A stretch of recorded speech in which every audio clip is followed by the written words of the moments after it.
사건의 배경과 맥락을 읽어주고 씹어주는 익심 뉴스입니다. 어린 유아를 둔 부모라면 이런 질문 꼭 한 번쯤 받아봤을 거예요. 아기는 어떻게 태어나? 도대체 이 질문은 어떻게 대답을 해야 되는지 모르겠거든요. 혹시 이현경 기자 이 질문을 혹시 받아보셨어요? 네, 받아봤죠. 저도 이제 7살 된 딸을 키우고 있는데요. 엄마 아빠가 사랑해서 만들어졌지 낳았지 이렇게 얘기하고 말았던 것 같아요. 어디서 어디까지 설명할지는 사실은 좀 난감하더라고요. 저도 그래요. 저도 지금 4년 좀 넘은 아이가 있는데 그 아들이 언젠가부터 엄마는 왜 고추가 없어? 아빠는 왜 거기 털이 있어? 난감하잖아요. 이거 어떻게 대답을 해야 되지? 그러다가 아기는 어떻게 태어나? 말을 못 하겠더라고요. 참 대답하기 어렵죠. 사실 아기는 어떻게 태어날까에 대해서 이제 많은 사람들이 쓴 성교육 관련 그림책들이 많이 있어요. 이제 이 중에 아기는 어떻게 태어날까? 덴마크 작가가 1971년에 쓴 책인데요. 이 책이 굉장히 유명해서 세계적으로도 유아 성교육 도서로 많이 쓰인다고 하더라고요. 근데 이 책이 이제 최근에 한국에서도 나담 어린이책 사업의 지원 도서 중 하나로 선정이 됐었어요. 근데 이제 한 보수단체랑 통합미래당의 김병욱 의원이 이게 너무 선정적이다. 애들한테 어떻게 이런 걸 알려주냐 이렇게 좀 비판을 해가지고 여가부가 이제 전격 회수 결정을 내린 일이 있었습니다. 도대체 이 책은 아이는 어떻게 태어난지에 대해서 뭐라고 얘기를 해줘요? 일부분을 읽어볼게요. 아기를 만들기 위해선 성교를 해야 돼. 하지만 성교를 한다고 무조건 아기가 생기는 건 아니야. 그렇기 때문에 엄마랑 아빠는 아기를 만들고 싶을 땐 더 정성스럽게 사랑을 나눠. 엄마랑 아빠는 서로 무척 사랑해. 아기도 낳고 싶어 하지. 아빠의 고환에는 아기가 될 정자가 아주 많은데 엄마랑 아빠가 성교를 하면 아빠 고추에서 정자가 나가. 정자는 길을 헤엄쳐서 엄마 뱃속의 작은 방으로 가. 자궁이라고 부르는 방이야. 엄마랑 아빠가 일어났어. 두 사람은 재미있었다고 생각해. 좀 드라이하면서도 그림 같은 경우 굉장히 해부학적으로 그린 책이에요. 근데 제가 좀 조심스러운 게 이 책의 그림이 되게 자세하잖아요. 사실 저희 아이가 저한테 어떤 여자애는 고추가 있어? 이렇게 물어보는 것도 대답이 하기가 되게 좀 난감한 게 잘못해서 호기심에 이 친구가 다른 아이의 몸을 만지는 건 아니야? 재밌다면서 뭔가 따라하진 않을까라는 생각도 좀 들고 이런 고민들이 좀 있긴 있어요. 그렇죠. 이번에 그래서 문제가 된 구절도 사실은 이제 재밌거든, 신나고 멋진 일이야, 이런 이제 구절들이 성관계를 이제 재밌는 일로 인식을 시켜서 애들이 이제 좀 성관계에 관심을 갖게 되지 않을까, 이런 식의 이제 문제 제기들이 많았어요. 아까 이제 보셨으면 알겠지만 이 책의 이제 초점 자체는 이제 엄마 아빠가 이제 서로 이제 사랑해서 이제 성관계를 맺고 그런 행복한 관계 속에서 이제 너가 태어난 거야, 아기가 이렇게 태어난 거야. 전체적인 맥락에서 봤을 때 그것만 따서 문제가 된다고는 하기는 좀 어렵지 않을까. 우리는 오히려 너무 성관계를 죄악시하고 쉬쉬하고 하면 안 되는 거로 마치 감춰야 될 것으로 묘사하고 하고 나서는 되게 좀 숨겨야 되고 이런 느낌으로 하는데 아이를 낳는 과정 자체가 굉장히 행복하고 즐거운 일이야.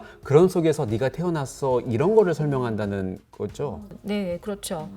그래서 저자도 최근에 이제 이게 문제가 되고 나서 한국 언론이랑 인터뷰를 한 곳이 있어요. 이제 50년 동안 덴마크에서 이게 널리 읽혔지만 한 번도 문제가 된 적은 없었다, 이런 식의 답변을 했어요. 유네스코에서도 아이가 적어도 5살이 되면 이제 그때부터는 성교육을 이제 해야 한다고 얘기를 하고 있는데요. 어릴 때부터 아이에게 정확한 성교육을 실시하는 것이 오히려 성관계 연령을 높이는 효과가 있고 안전한 성관계를 맺을 수 있도록 더 긍정적인 효과가 있었다고, 그런 연구 결과가 있다고 하더라고요. 재밌어서 따라할 것 같다는 느낌이 드는데 그렇지 않다고요? 그 과정을 통해서 오히려 이 청소년 임신율도 낮아지는 효과가 있었다고 하더라고요. 우리나라 같은 경우도 이제 성관계를 이제 경험이 있다고 답한 청소년 가운데 첫 연령을 평균 내보니까 13.6세.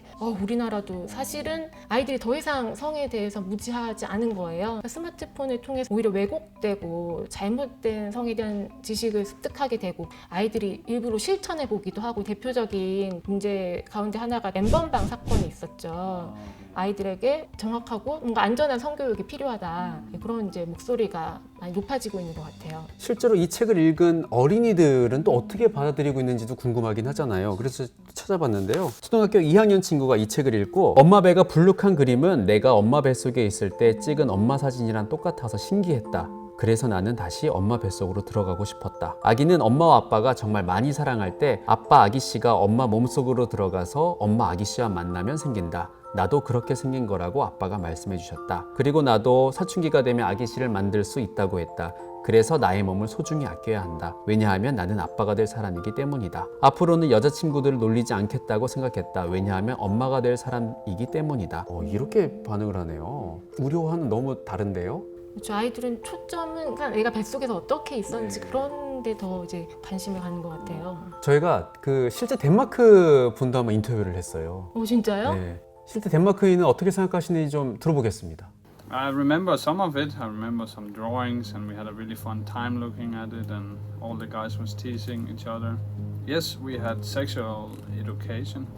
It must have been in Danny's first or second grade, so I think 9 or 8, maybe 8, where they showed us these books and taught us everything, and we played with things.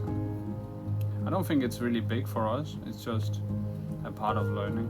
I remember my parents, they were very excited that I started to learn about this, and they really had a lot of fun to read this with me and hear what it is I learned, and they actually had a lot of fun that to hear my understanding of how to create a kid and what was fun about it and what my friends said.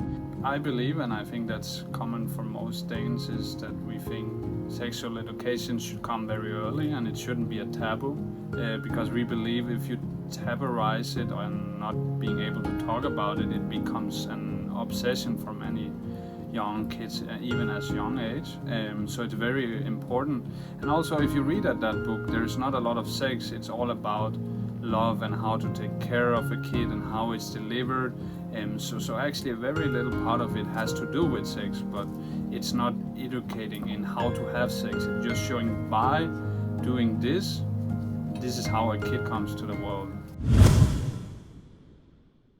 그 책 말고 여가부의 나다움 어린이 책 중에서 또 논란이 됐던 책들이 또 있잖아요. 동성애를 조장하는 거 아니냐 이런 지적도 받았어요. 네, 맞아요. 아들 인권 선언, 딸 인권 선언 이런 식으로 가족 인권 선언 시리즈예요. 이건 국제 엠네스티 추천 도서이기도 한데요. 바느질이나 뜨개질하는 법을 몰라도 된다. 언제나 공주님 같이 안아도 된다. 뭐 이런 내용이에요. 그리고 아들 같은 경우도 눈물이 날 땐 울고 위로받을 수 있는 권리, 마음에 드는 색깔의 옷을 다 입을 수 있는 권리, 딸이나 아들이나 남녀의 뭐 고정된 성 역할에 상관없이 자유로울 수 있는 권리를 말하고 있는데, 이번에 이제 문제가 된 거는 각 책에 나온 15조 구절이에요. 뭐 남자든 여자든 좋아하는 사람을 사랑할 수 있는 권리.